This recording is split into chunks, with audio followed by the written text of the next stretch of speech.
Moral, ação, motivação, fins e valores. Estamos de volta.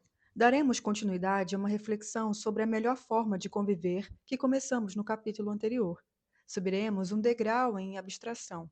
Afinal, já estamos em marcha na nossa aventura intelectiva.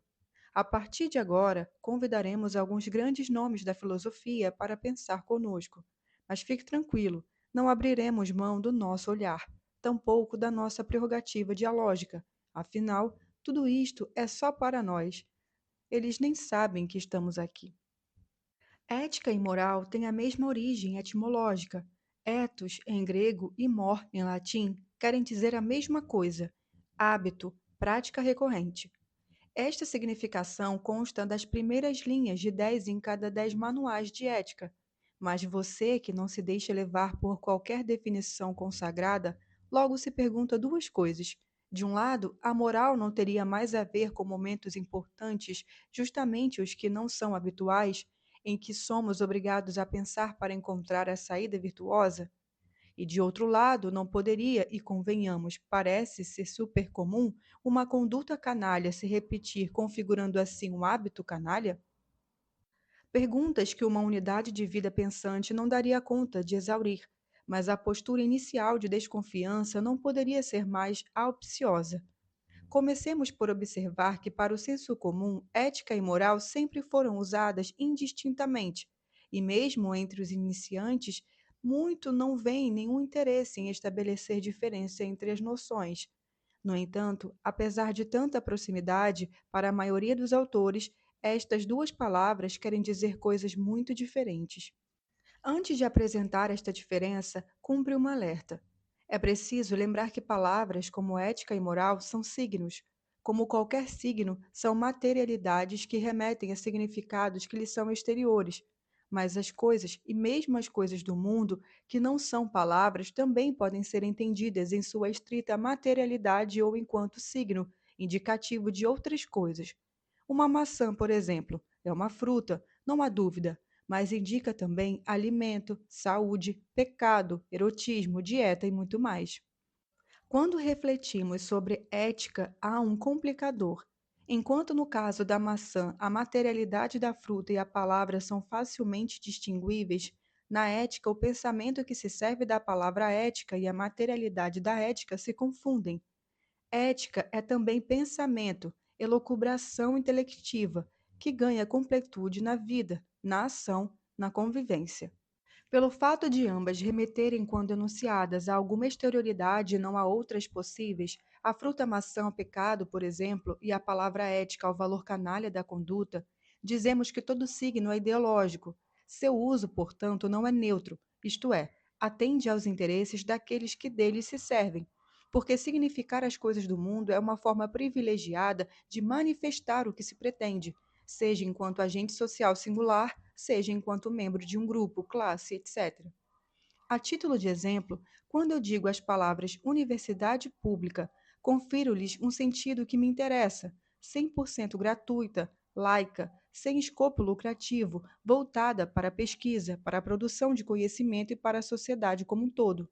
Mas as mesmas palavras podem querer dizer muitas outras coisas, e esses múltiplos sentidos têm a ver com os interesses dos agentes que se servem desta significação, e todos estarão empenhados em obter a adesão dos demais aos sentidos que lhe convém, tornando-os, assim, legítimos.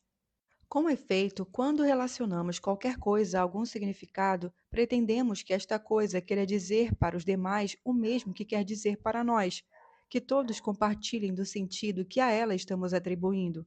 A má notícia é que na vida em sociedade, nossos interesses podem ser excludentes dos outros.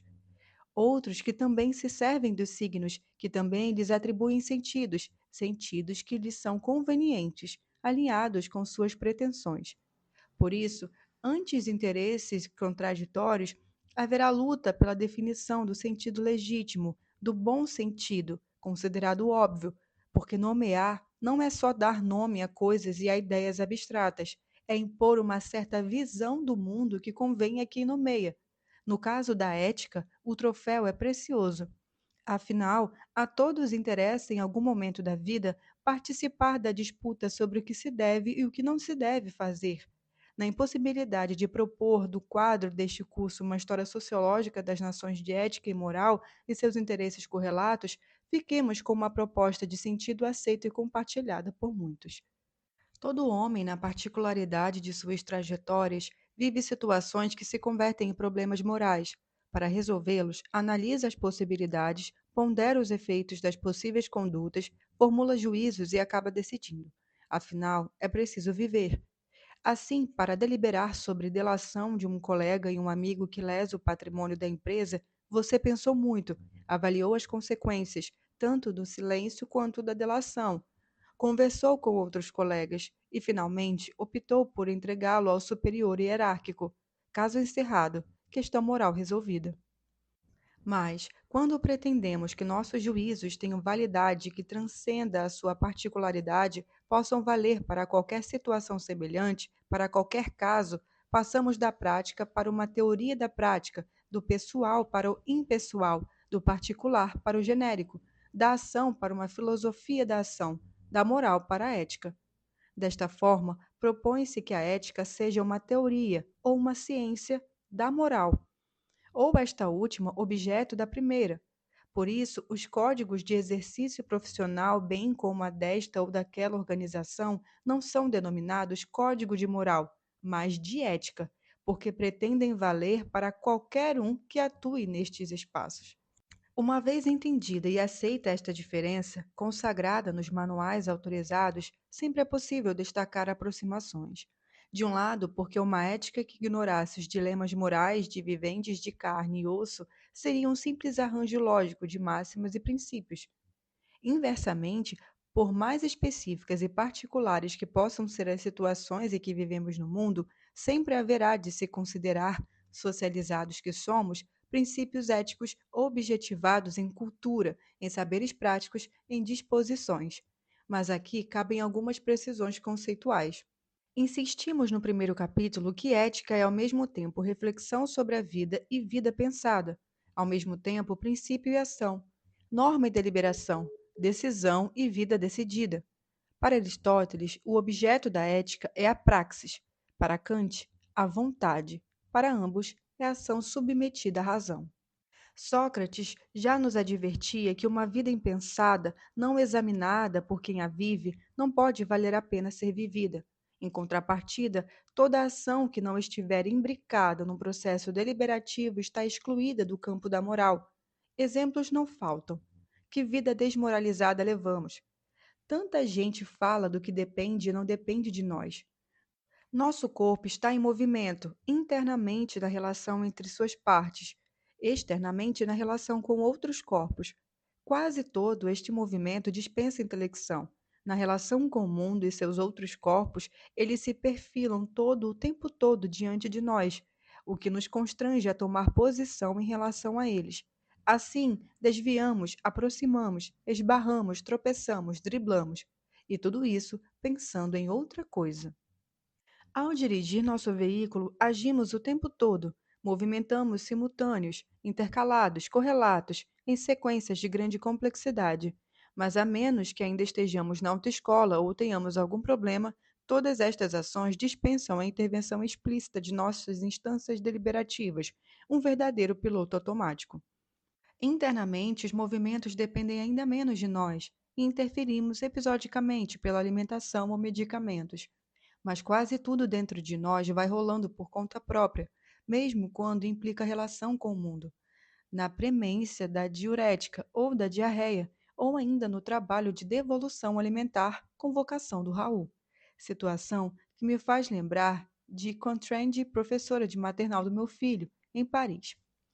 Mulher na iminência da aposentadoria, de aparência trivial para a idade, e denunciando enfado no transcorrer de nosso curto encontro. Chamou-me no final da aula e advertiu: Escute, senhor, seu filho, Martin, vomitou no corredor. Num primeiro momento, imaginei que estivesse preocupada com o estado de saúde do menino. Depois me dei conta de tratar-se de uma advertência, de uma avaliação do seu comportamento, de um tratamento moral a uma manifestação, anomalia digestiva, que não pertence ao seu corpo. A conduta ali aparecia não é objeto da moralidade, não constitui um ato moral. Apesar de tantos exemplos que nos excluem do campo da moral, também é verdade que deliberamos o tempo inteiro para viver, e muita da nossa intervenção no mundo resulta diretamente de uma apreciação, de um juízo, de uma escolha refletida entre possibilidades.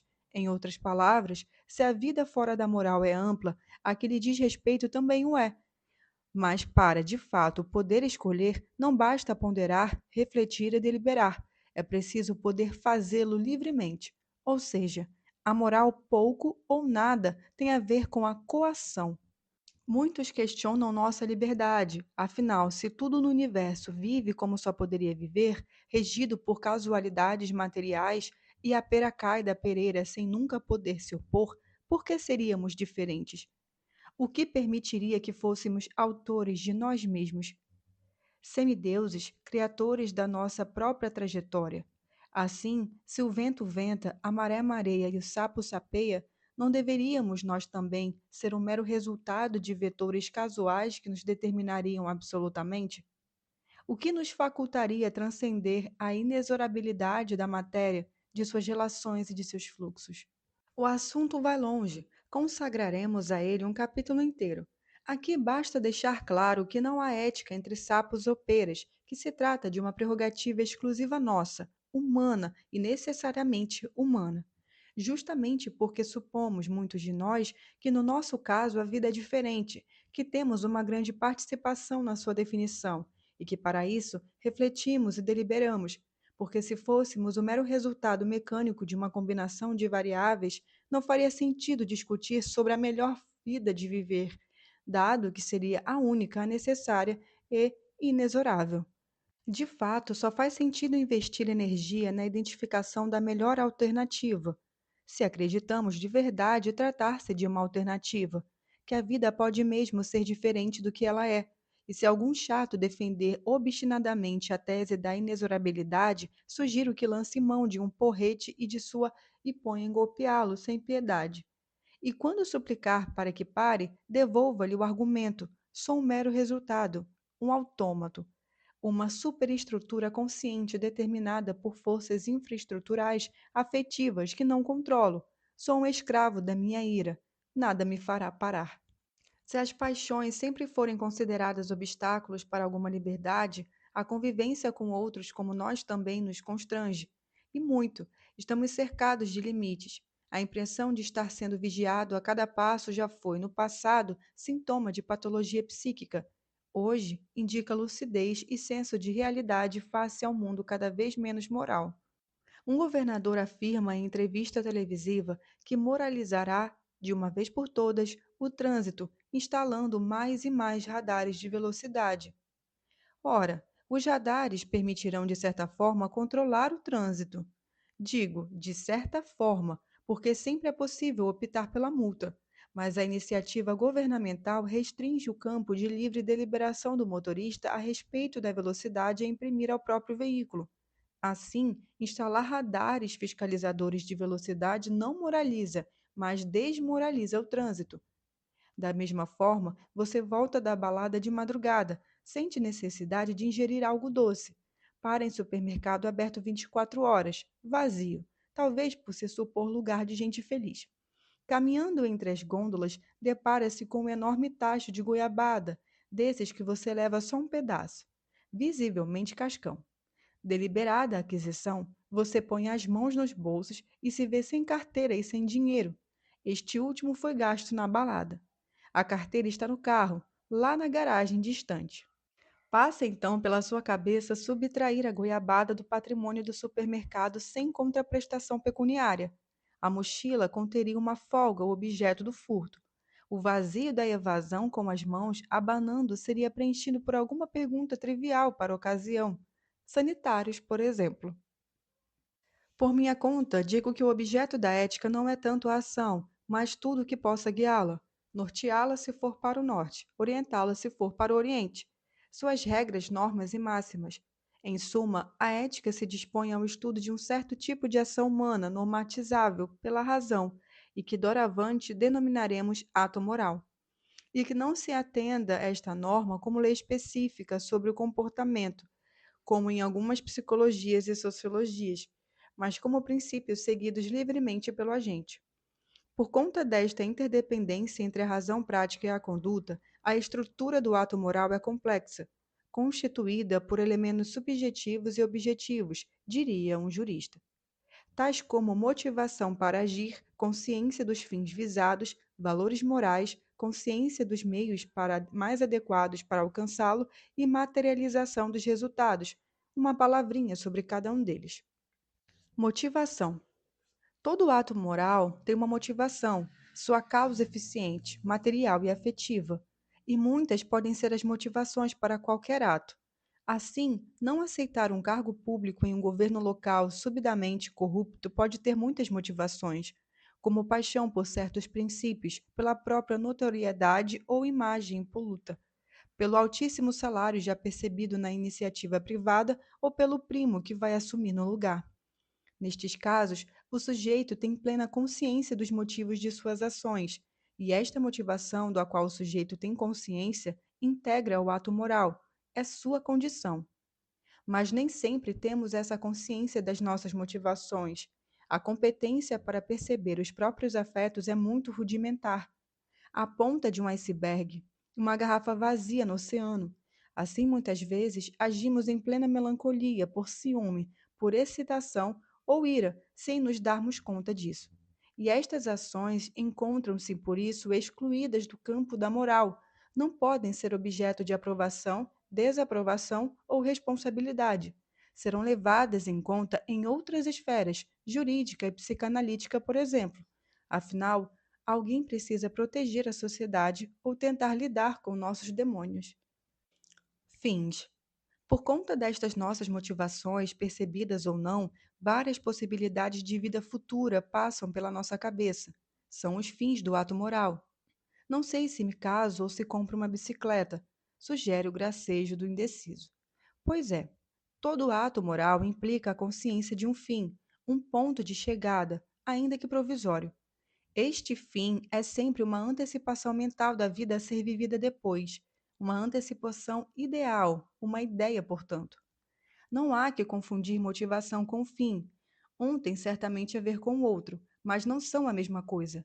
Motivação é energia vital, oscilação de potência, afeto, coisa que sentimos. O fim é planejamento, projeto, coisa que pensamos.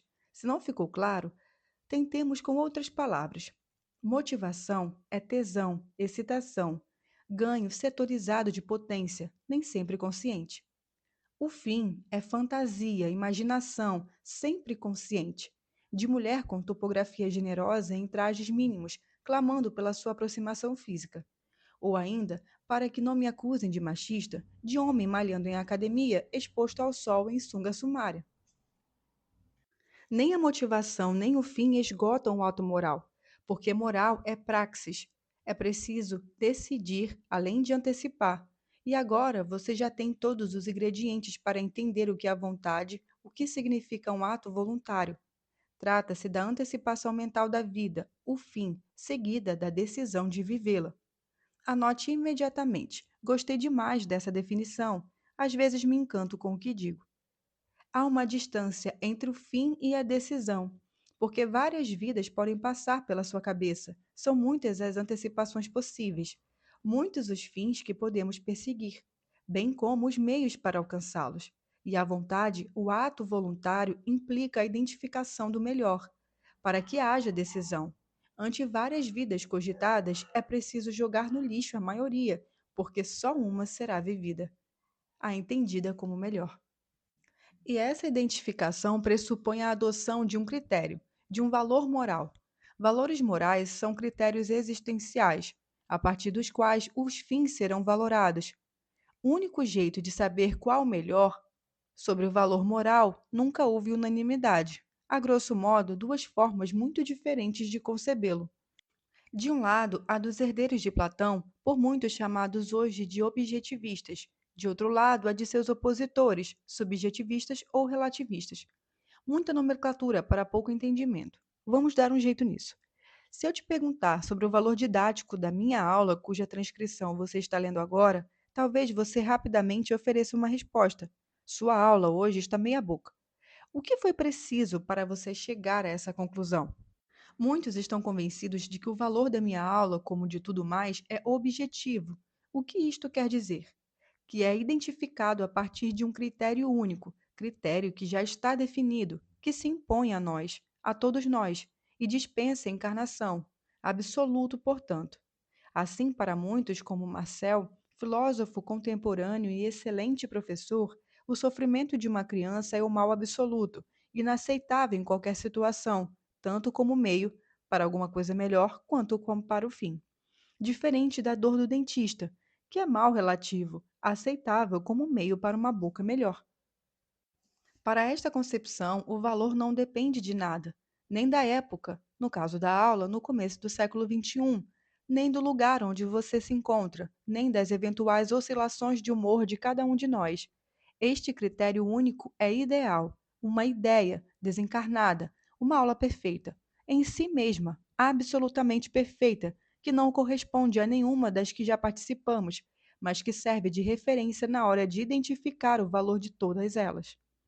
Assim como no caso da aula, haverá ideias e critérios objetivos para valorar qualquer coisa inscrita no mundo da vida, como o valor estético de uma obra musical ou literária, ou o valor moral de um fim cogitado no certo instante. E o conhecimento destes critérios é condição de uma boa decisão moral, ao menos segundo a perspectiva objetivista, ou do objetivismo axiológico para os mais pedantes, defendido por autores idealistas no nosso campo como Marx e Nicolai. Mas, e se não houver este gabarito absoluto para a melhor das vidas a viver, para a boa aula, o bom romance ou para nada? Neste caso, tudo estaria na nossa mão, dependeria do nosso apreço no momento. Valor inscrito no fluxo da existência, sem referência fora dela, sem nada nem ninguém acima, onde amarrar. Vida linkada na vida, e o todo flutuando à deriva. Os valores agora seriam relativos ao sabor dos encontros com o mundo, dos afetos de Spinoza, das alegrias e tristezas, dos prazeres e das dores. Neste caso, seria bom tudo que alegra, enquanto alegra, na intensidade que alegra, e ruim que entristece. E agora, o que vamos fazer com a nossa aula? Qual o seu valor? Ora, o valor da aula estaria à mercê de tudo isso, seria relativo, portanto. Fossem outros os leitores, a aula teria certamente outro valor. Aliás, como os leitores são muitos, haverá os que se alegram mais com as coisas do que digo. Para estes, a aula será melhor. Há os que já não veem a hora de terminar o livro. Para estes, a aula é certamente pior.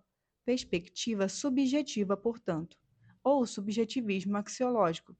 Subjetivismo com uma ressalva: que este sujeito todo-poderoso, definidor dos valores do mundo, seja entendido como resultado, sempre provisório, de um interminável processo de socialização no mundo social concreto, inserido histórica e geograficamente, porque ele vive neste mundo e está em relação ininterrupta com ele. Na impermanência dele e do mundo, relação objetivada entre encontros, que vão esculpindo seu corpo, transformando, ortopedizando. Numa palmilha de interesses dominantes, posições de poder e suposta ordem social, predispondo a afetos futuros, ensinando a se alegrar com o que é alegrável, com meios e fins morais legítimos e autorizados pela civilização, com os troféus reconhecidos, canalizando as energias vitais na direção do que vale a pena perseguir, porque busquemos o bem e evitemos o mal. Pedra, toque de toda elétrica. Quando o tema é ética, a reflexão sobre o mal se impõe. O impulso primeiro é defini-lo como o contrário do bem, pouco enriquecedor quando não sabemos com clareza o que vem a ser este último. Acredito que definir o mal pelo bem é regredir em entendimento, por estar convencido de que conhecemos muito melhor o mal do que o bem. Apresento aqui uma ideia que sempre me encantou. Inspirada na leitura dos Pensamentos Pascal do século XVII, um dos pesos pesados da filosofia cristã. Também muito cara a Sponville quando fala do assunto. Trata-se da assimetria entre o bem e o mal. Este último seria gigante, cristalino e onipresente, enquanto o primeiro, suspeito, frágil e raro. Sugerimos, para ganhar com clareza e em clareza, uma comparação desta assimetria com outra, a que contrasta o verdadeiro e o falso. Esta última, analisada por Karl Popper, o falso parece estar em todas as partes, enquanto o verdadeiro encontra-se sempre sob suspeita, desde as reflexões propostas por Rames sobre a indução. Como passar do fato à lei? Como a observação empírica de uma infinidade de fatos poderia autorizar uma lei universal? A rigor não autoriza. O exemplo é conhecido. Como verificar a veracidade da proposição? Todos os cisnes são brancos. Por mais cisnes que tenhamos visto, 1000, por exemplo, todos brancos, nada garante que o milésimo primeiro seja também branco. A proposição é, portanto, inverificável. Bastaria encontrar um único cisne negro para que fosse falsa. Como a água ferver a 100 graus Celsius? Você faz a água ferver 1000 vezes já essa temperatura, mas nada pode nos garantir que na milésima primeira o mesmo aconteça. A assimetria é evidente. Toda assertividade e assertiva tende, de certa forma, à falsidade. Está à sua espera. Condição da sua cientificidade. O mesmo se passa com o bem e o mal. Quando julgamos que alguém agiu bem, logo nos damos conta da fragilidade de nosso juízo. A boa ação parece sempre suspeita, o bem é sempre duvidoso. Assim, dar algum trocado a um pobre pode corresponder a inúmeras motivações egoístas, aliviar algum peso da consciência, parecer generoso e, terceiros, ser merecedor de alguma recompensa transcendente. Em contrapartida, alguém que rouba de pobres, como no desvio de verbas públicas de programas de assistência emergencial a vitimados por alguma catástrofe natural, age mal, indiscutivelmente, porque o mal se presta menos a dúvidas, é mais transparente, cristalino. Daí a proposta de Pascal. O que conheço é o mal e o falso. O seu exemplo de que a castidade é um bem se prestaria a muita discussão, não fosse pelo bem-estar e que algumas aproximações físicas proporcionam pelo fato de que a humanidade não se reproduziria. Desapareceria, portanto. Em contrapartida, o estupro é mal, sem muita discussão. Esta assimetria está presente nos mais diversos males. Na sua Tedioceia da Justiça de Deus, o autor nos propõe três tipos de mal: o metafísico, a imperfeição de não ser Deus; o físico, que é o sofrimento; e o moral, que é o pecado, a canalice. Do primeiro, o mal metafísico, nos ocuparemos nas aulas sobre Deus. Interessa-nos aqui os dois outros, o físico e o moral. O mal físico é sofrimento e ódio pelo mundo que entristece, que faz sofrer. Nada disso se confunde com o mal moral, que é a deliberação racional inadequada sobre a própria conduta. Mesma distância que separa o amor do bem moral, da virtude. Amor é sentimento, afeto do corpo, inexorabilidade decorrente dos encontros com o mundo, sensação que se impõe. O amor é tudo de bom. Ame e faça o que quiser, propõe Agostinho. Em contrapartida, virtude é amor falsificado. Parece, mas não é. Imitação de amor. Como se amor houvesse. Assim, generosidade é virtude. Deliberação moral de dar, que supre a falta de amor. Respeito é virtude. Prêmio de consolação racionalmente escolhido para ocupar o lugar de um amor que já se foi. Gratidão é virtude. Foi tudo que sobrou. Valeu. Valeu pelos momentos de amor compartilhados e pretéritos. Gratidão para quando se é gente fina. E o amor acaba com dignidade. Mas a verdade é que não amamos muito, não amamos muita gente. Fazamos a conta. Filhos pequenos, filhos grandes, quando não se tornaram delinquentes, cônjuges nos primeiros tempos, pois quando não tiranizam muito, alguns amigos talvez. Se espremermos umas 10 pessoas, no caso de alguém particularmente amoroso, quem sabe o dobro. Admitamos, falta muita gente e as relações com as pessoas não podem contar com amor, nem esperar que você as ame. Por isso, a moral é tão importante. Deliberação autônoma, que pressupõe alguma soberania da razão, justamente quando não há amor. Um sucedâneo dele, já que não ama. Delibere e faça como se amasse. Um amor prático para Kant. Se amássemos mais, careceríamos de menos moral. Mas quando o mal é físico, a assimetria é mais que evidente, hiperreal, porque o amor é escasso e o ódio abundante, inesgotável. Assimetria afetiva, excesso de mal, mediocridade de bem. Afinal, um riso nunca compensará um choro, o momento de tranquilidade nunca compensará um de depressão, e uma criança brincando feliz nunca compensará a outra, em choque pela morte dos pais. Enquanto os orgasmos são efêmeros, em conta-gotas, as dores, estas contamos aos baldes. E não pretendemos aqui nenhuma negação da vida, afinal, todo vivente continuará lutando pela própria potência, buscando gozar o máximo possível e sofrer o mínimo possível. Princípio freudiano do prazer já presente. Trata-se de estender a alegria e diminuir, tanto quanto pudermos, a tristeza. Mas todo este esforço tem limites, porque gozar sem entrave esbarra sempre na existência do outro, questão moral por excelência, questão relevante quando o amor rareia. Kant, na Religião nos Limites da Simples Razão, começa por constatar que o mundo é mau e que o homem é mau, jogando luzes sobre a assimetria entre o bem e o mal moral. Há quem não concorde, quem considere o mundo maravilhoso. Vocês, por exemplo, meus leitores, poderão considerar a vida mais parecida com uma publicidade de margarina do que com um programa policial. No que me diz respeito, tendo a concordar com Kant neste ponto, 200%. No capítulo O Homem é Mal por Natureza, Kant investiga sobre a origem do mal moral. O homem teria consciência de seu dever, da lei moral, e na hora de agir daria um jeito de se afastar dela. Quando isto lhe convivesse, haveria um homem uma inclinação natural ao mal, desejado livremente, mal radical inato na natureza humana. Para quem não está entendendo, sugere Kant basta olhar em volta. Basta ligar a televisão. A televisão aqui ficou por minha conta. Mas quanto à evidência do mal que dispensaria maiores elucubrações, está no texto, deste mesmo jeito, é só olhar em volta. A primeira suposição comentada por Kant sobre a tal origem do mal moral é de que o homem seria mau por sua sensibilidade. Entenda-se por seus afetos, inclinações corporais, instintos, pulsões. Poderiam estas ser a causa do mal moral? Teria o corpo apetites que levariam o homem a agir de forma moralmente inaceitável? Estaria nas vísceras a inclinação natural para o mal?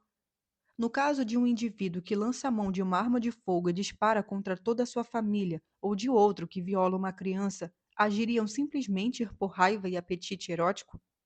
Não, responde Kant, porque se assim fosse, o mal moral seria ódio, e como acabamos de dizer, moral não é ódio, como também não é amor. Se o homem fosse simplesmente regido pelos instintos, seria bestial, não transcenderia a mais estrita animalidade. Os animais estes não têm moral. Falta-lhes, para tanto, justamente a condição de autonomia deliberativa. Um lobo, um javali ou um polvo não são maus, são o que são. Estão fora da moral. E o homem não se confunde com eles. Bem, já que a origem do mal não está nos apetites, onde mais poderia estar? Na razão, talvez? Na instância deliberativa? Adviria o mal de uma perversão da consciência moral? De um vício da razão prática? De uma vontade absolutamente maligna? Optaria o homem pelo mal na hora de agir por uma característica intrínseca ao próprio pensamento? Parece que Kant, tão preocupado com o rigor de suas abstrações, não tinha tempo para acompanhar a atualidade policial de seu tempo. Chacotas à parte, sempre se poderá propor a Kant a mesma recomendação, a de olhar em volta. Será que nenhuma das atrocidades que diariamente são cometidas não configurariam tal mal pelo mal? Em defesa do autor, sempre se poderá argumentar que sádicos e perversos agem mal porque têm algum prazer nisto. Se assim não fosse, seriam demônios, na categorização kantiana. Bem, até aqui concluímos que o homem não é nem animal e nem demônio. Mas se a origem do mal não está na sensibilidade, coisa de corpo e de animal, nem na razão prática, coisa de alma e de demônio, onde poderia estar? Preste atenção agora. Aqui está o pulo do gato da teoria kantiana sobre o mal. A sua origem estaria no encontro dos dois, encontro da sensibilidade, apetites e pulsões com a consciência moral com a razão prática. E qual seria o problema nesse encontro entre o que sentimos e o que pensamos? O mal estaria na inversão da hierarquia legítima entre ambos, numa defasagem entre o que deveria acontecer e o que acaba acontecendo. Comecemos pelo que deveria acontecer. Sempre segundo Kant, qual seria a relação hierárquica legítima entre a consciência moral e os apetites do corpo? A prevalência da primeira, é claro, senão não seria Kant. De tal maneira que os últimos devem ser satisfeitos dentro dos limites e das condições definidos pela primeira. Em outras palavras, a satisfação deve ser buscada de acordo com a lei moral. Se preferirem, a busca da felicidade deve estar subjugada ao dever. Passemos agora ao que acaba acontecendo. A inversão desta hierarquia legítima, isto é, na adequação indevida das normas ou apetites, no alinhamento do dever aos interesses do momento, na lei como trampolim para a felicidade, quando só deveríamos aceitar o gozo e a felicidade na medida em que estivessem conforme a lei moral. O que fazemos é respeitar esta última nos limites e nas condições que nos permitam gozar e buscar o mais eficazmente possível a felicidade. Perceba que nessa reflexão kantiana, a busca da felicidade pode ser o próprio mal, mas nem sempre os filósofos pensaram assim. Bem, com estas propostas sobre o bem e o mal, temos que pôr um fim a este nosso segundo capítulo. Se você termina este capítulo com a sensação de dúvida, de dispor de menos certezas sobre a vida e sobre a convivência de que tinha antes de começar a leitura, então nosso objetivo foi alcançado.